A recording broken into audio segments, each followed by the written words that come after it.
On a rudimentary level, we should realize that banks are a big part of our everyday life. We rely on them to distribute money, to pay bills, and to lend money when making big ticket purchases. And while we use banks nearly every day, very few people really know and understand how they really work.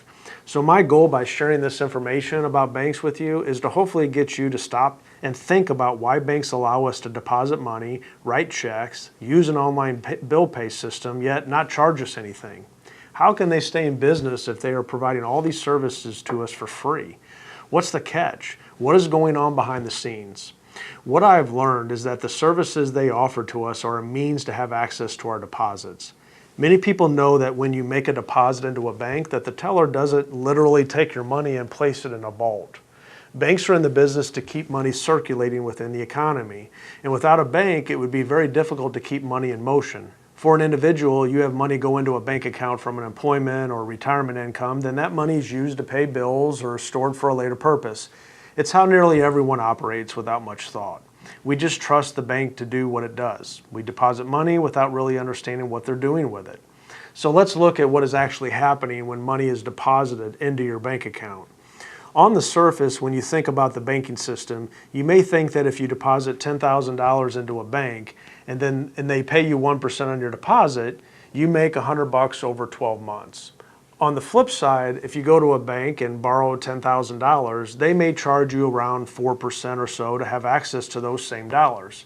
So in this example, you would end up paying around $400 over that 12-month period. So on the surface, when you look at the scenario, they take your money, lend it to somebody else, and they make $300. They pay $100 to you and charge a borrower $400 and profit the $300.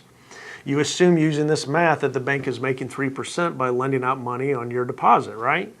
Well, let's look at this math in more detail.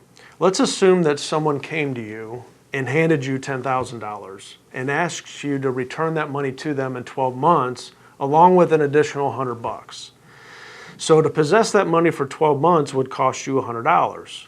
You're essentially renting the $10,000 for $100.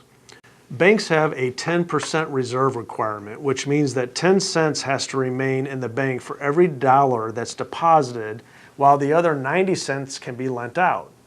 It is all numbers on a screen showing you have money in your bank account, even though that money's not actually there. Remember, the money is being lent out to someone else to buy a house or a car or a boat. So this is what is happening when you deposit money and the money is lent out to somebody else. Bank A receives $1 million deposit from somebody. And so Bank A has to keep the 10% in reserve, so Bank A can then lend out $900,000 in loans. Then what happens is that Bank B receives those funds of $900,000 and Bank B lends out $810,000. And then Bank C receives those funds of $810,000, and Bank C then lends out $729,000 in loans, and so on and so on and so on.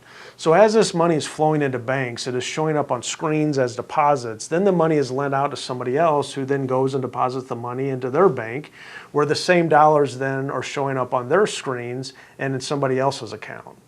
There was $1 million deposited in Bank A, and the banking system turned it into $3.4 million through fractional reserve banking. That's fractional reserve banking. So why should you care about this? When money is created out of thin air like this, it pumps more dollars into the economy. And more money in the system makes the money you have worth less.